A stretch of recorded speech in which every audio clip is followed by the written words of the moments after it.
বসে থাকবি?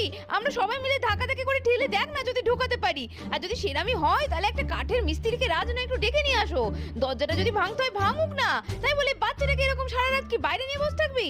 হাগো দিদিভাই একদম ঠিক বলেছে। তুমি আর দিদিভাই বাইরে থেকে বরং ডোডোকে ধাক্কা মারো, আর আমি ভেতর থেকে ছেলেকে হাত ধরে টানি, যে করেই হোক ওকে ঢোকাতেই হবে। হ্যাঁ হ্যাঁ টোনা, তুমি একদম ঠিক বলেছো। চলো চলো, তুমি আগে ওকে ঘুম থেকে তুলে নাও, তারপরে আমি ঠেলছি। আর কিছুক্ষণের মধ্যেই ডোডোকে দরজার কাছে নিয়ে গিয়ে ইন্দু আর রাজ অনেক চেষ্টা করে ভেতর দিকে खाना तुम्हारा इडली। अभी पेपर डोसा खाया तो मैं पेपर बन गया। अब इडली खाऊंगा तो ना जाने क्या बन जाऊंगा। हे रासिन, गाड़ी निकालो और भागो।